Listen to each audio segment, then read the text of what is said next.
neprecizna upravljivost na volanu, škripa i lupanje na prednjem dijelu vozila prilikom vožnje na neravnom terenu. Danas mijenjamo selene na prednjem traktoru.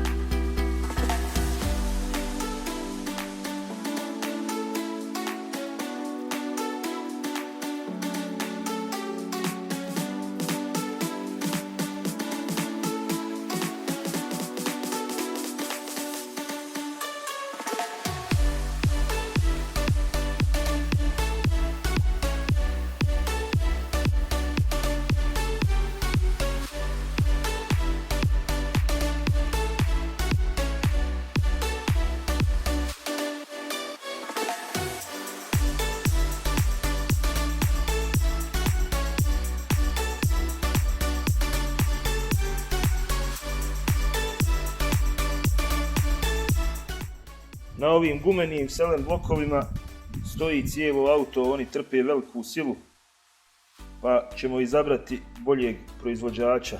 Ima ih više, biramo bolje.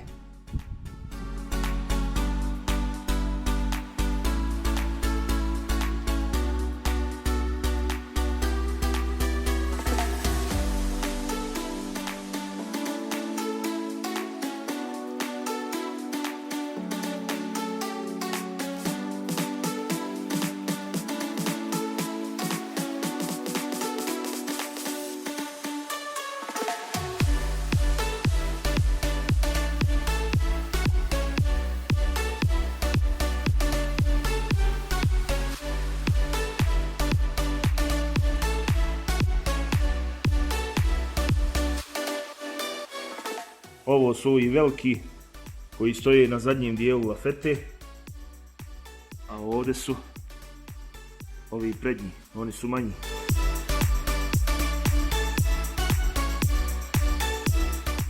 Evo ovdje se vidi da su ovi popucali.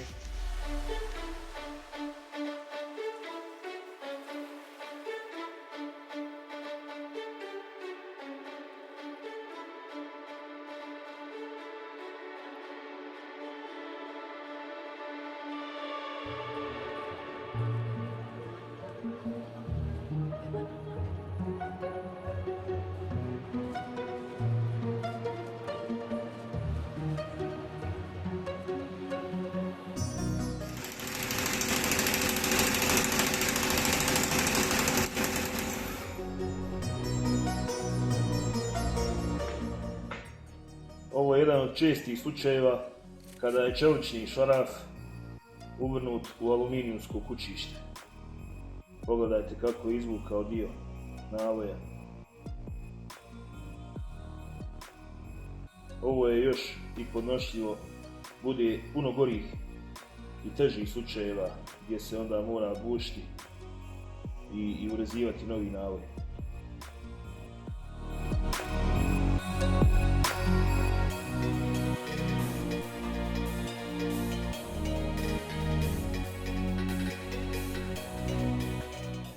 Lafetu sam demontirao, evo sad možete pogledati, to su prednji seleni, prednji selen blokovi, a ovo je zadnji.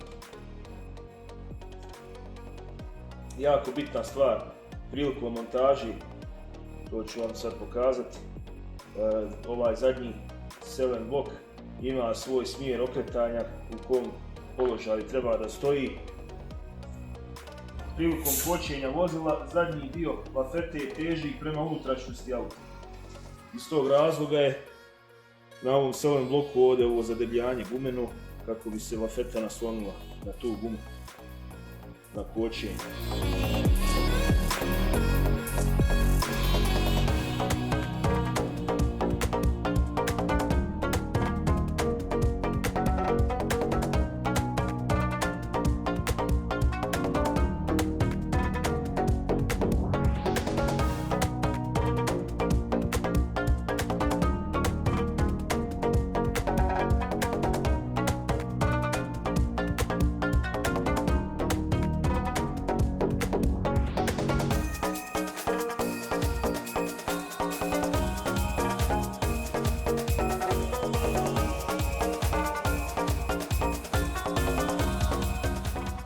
vjerujem da su ovo možda čak i fabrički na ovom autu. Nisam siguran, ali evo vidim tu da je Volkswagenov žig. Ovo su originalni seljeni na ovom Passatu.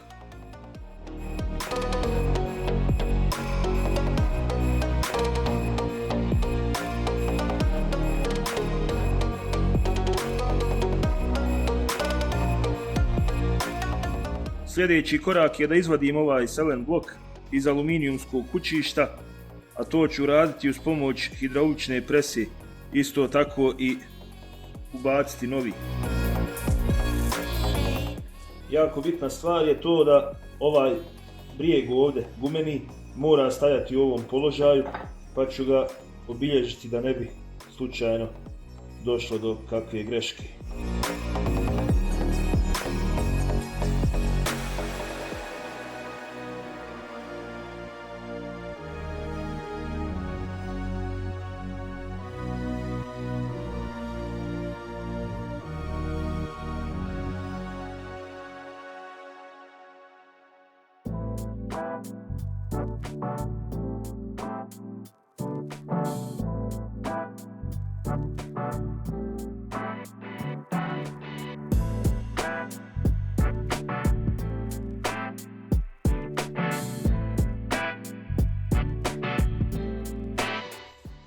U ovom slučaju ovaj cilindar ovdje, ovo ležište je čisto. Često ovdje nalazim i korozije aluminijumske oksidacije koju je potrebno onda šmirk papirom očistiti. Da bi to sve lakše išlo, podmazati ovo ležište.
To je to, ostalo je još da namontiram lafetu.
To je to, ovim videom sam htio ukazati na par bitnih stvari prilikom zamjene selen blokova, a posebno na poziciju okretanja ovog zadnjeg selen bloka, što je jako bitno u slučaju kad auto koči, lafeta, ovaj zadnji dio teži prema unutrašnjem dijelu auta, a tu je ostavljeno ovo zadebljanje na selen bloku koje drži lafetu u poziciji da se osa točka ne bi pomjerala prema nazad.